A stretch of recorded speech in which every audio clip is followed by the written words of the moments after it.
Hello everybody, here's a response to Mr. Strange aka Pompous Pilot's video Focus versus Perspective. Just looking at a few photographs we can disprove the fact that Mr. Strange asserts that you can never really get everything into focus.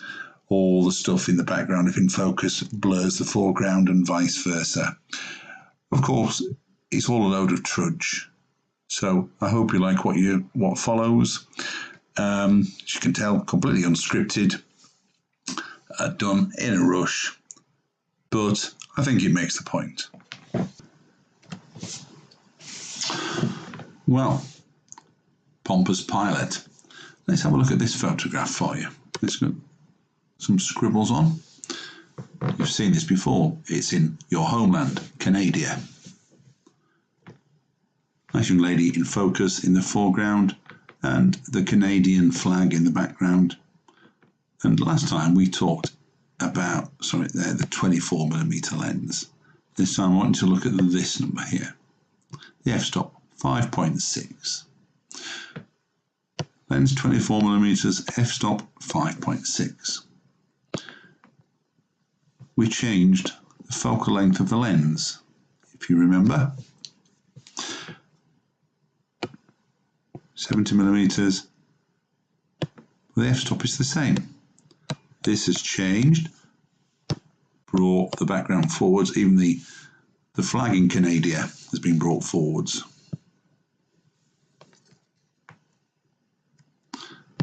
Here again,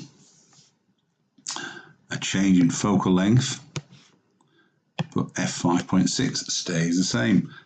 The background has been brought forwards.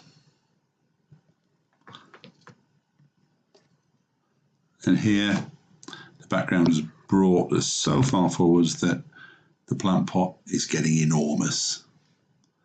Our focal length has changed, but our f-stop has stayed at 5.6. This is a scientific method. When making experiments, you generally aim to keep one thing constant and change other things a step at a time to see what the impact is. This has remained constant. What do you think of that, Pompous Pilot? You're not listening? Well, perhaps the rest will help.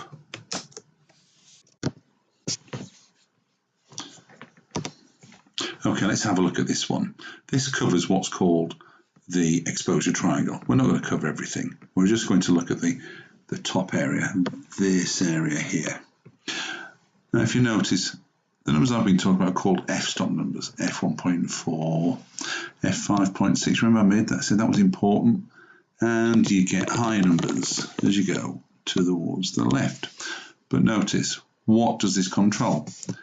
Go to f1.4, you notice that the iris in the lens opens very, very wide indeed. Lets a lot of light in here, a lot of light. Notice at f5.6 the iris has stopped down, reducing the amount of light that enters the camera. And all the way down here at f32 the iris has stopped down, so much so that the amount of area that is available for the light to enter the lens is minute. But look at the top line. With f1.4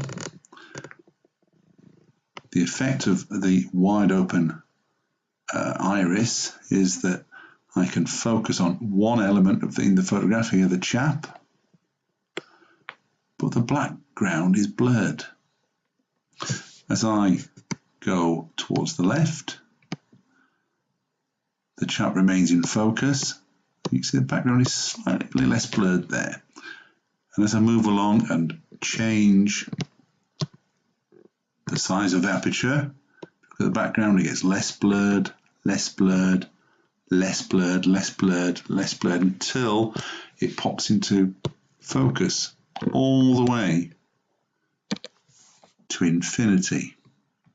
So what makes the background blurred, or the foreground in reality, is the size of the iris that is used by the lens at the time. And remember, the girl had a fixed 5.6 f-stop number on the lenses, and we just changed the focal length. So looking at the top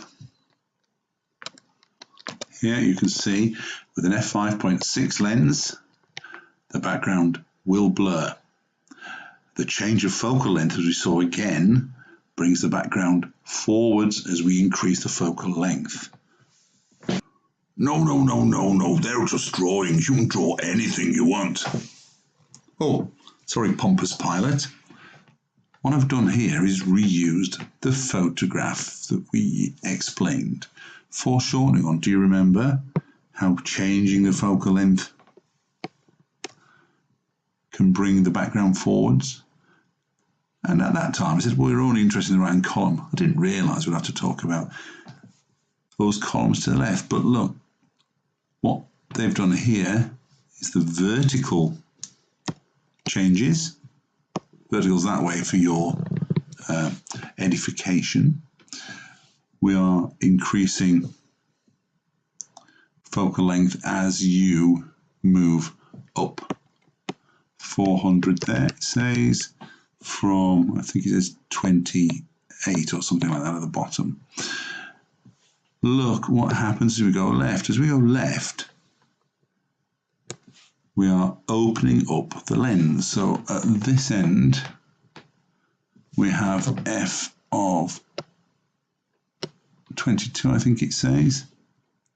And here we have an f-stop of 2.8. So as we go from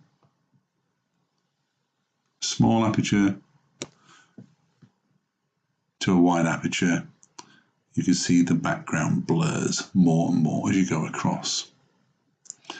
Now, I don't want to go into a great deal of detail about something that's called the hyperfocal distance, but when you set your camera to focus at the hyperfocal distance, you actually get everything in sharp focus. You do need to be using a small f number or a big F number, small aperture, probably from f16 or thereabouts. And if you're using that, you will get a good sharp image focused across the whole of the depth of field, from the foreground, the midground to the background. Okay, here's an example. On the left, the f-stop is 1.7, i.e. wide open, blurred background. On the right, f-stop is closed at f8. The background is less blurred, still slightly blurred in the background, but there you go. There we go, Death Valley. No one can really quite work out how these rocks move, but what we can see from here is right in the foreground here, we can see the cracks in the ground, we can see the rock in focus, and going through to the mid distance all the way to those hills, which must be a couple of miles away, and right in the background there's lots of hills even further away. Interestingly, contrary to what Pompous Pilot suggests in his video, all of it is in focus. How can that be, Pompous Pilot? Here's one. Again, you can see from the horizon all the way to the foreground with mist or cloud, every single piece of that for miles and miles and miles, all in focus. Here's another one. Some interesting markings on a rock in the very foreground, going through to trees growing in the mid distance all the way to hills probably 2, 3, 4 miles away, and clouds which could be 10, 20 miles away, all in focus. This is impossible, says Pompous Pilot. What about this one? Again, it's Death Valley. We can see a couple of rocks moving. We've got beautiful focus on the foreground there, the cracks, the rocks, and the hills. And those hills in the distance there must be 10 miles away, maybe more. Oh, what's that in the background? Oh, there's some stars, all in focus. Goodness me, does that mean it's in focus from 2 feet all the way out to trillions of miles? Surely it can't be. If Pompous Pilot is correct, Something should be blurred. Goodness me, Pompous, do you think you've got this wrong? Again, foreground to background, not quite as far as the previous ones, but the sky is, all that sky is beautifully in focus. Oh no, says Taffy. Oh no, where's the moon? Nasser have been on these photographs. Never mind, Napoleon. Keep your hair on. Here's another one where we can see foreground, the horizon, and the stars, all in beautiful focus. Impossible, says Mr. Strange, aka Pompous Pilot. What about this one? We can see a photograph of an eclipse taken in time lapse with a foreground, trees, and the clouds all in beautiful focus, and the moon 250,000 miles away. Not possible, according to Pompous Pilot.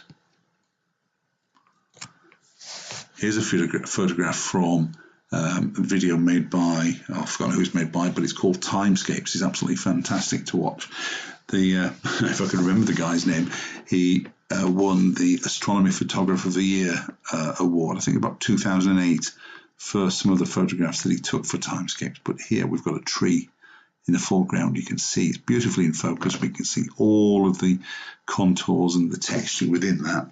We can see those sort of fir type trees slightly behind it. There's a hill in the background there which could be miles away, but again trillions and trillions of miles away towards the center of our galaxy. Look, the Milky Way is there, all in focus. Not possible, says Pompous Pilot. So when we look at Pompous Pilot's photograph, and he's trying to point to those apples up there and these apples down here and say these are closer, they are further away, we know we can bring the background forwards by changing the focal length. I think he also might be trying to imply that some of those in the back are out of focus, some of these in the foreground are in focus.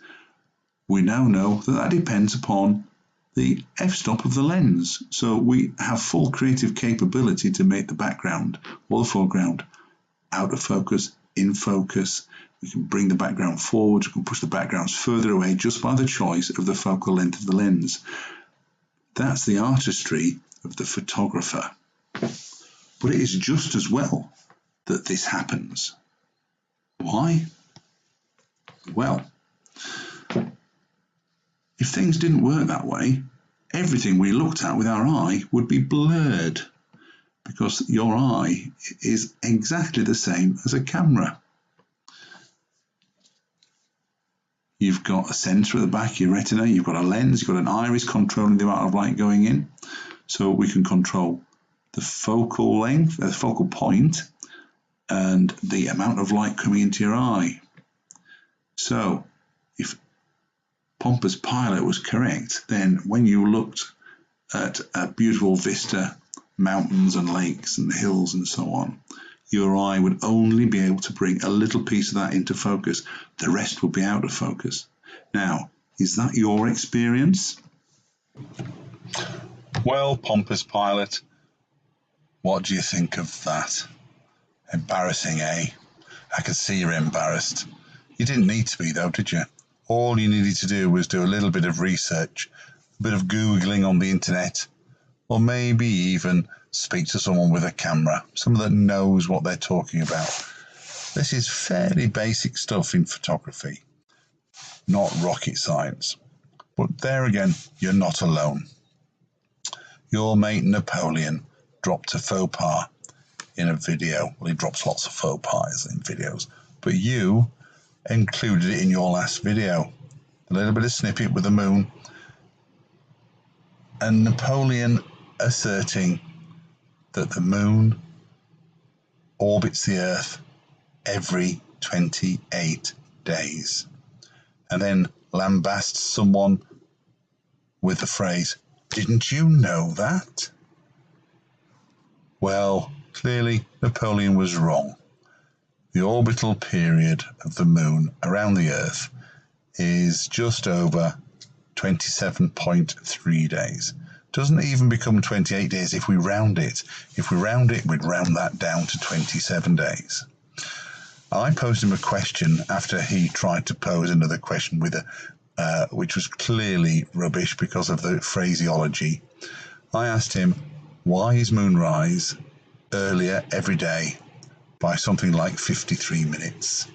And he came back with something along the lines of, well, each object has the similar effect upon the opposite object, etc.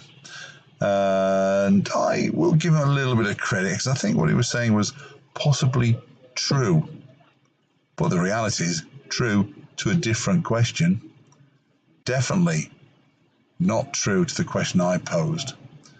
The question I posed has the fact that the moon orbits the Earth in 27.3 days. Didn't you know that, Napoleon? Haven't you heard, or didn't you know, that the moon takes 28 days to go around the Earth? 28 days, Brant. Didn't you know that? Okay, you two. 15 minutes this video's been. That's enough time to waste on you. I hope you can see you're both cocked up. Bye-bye.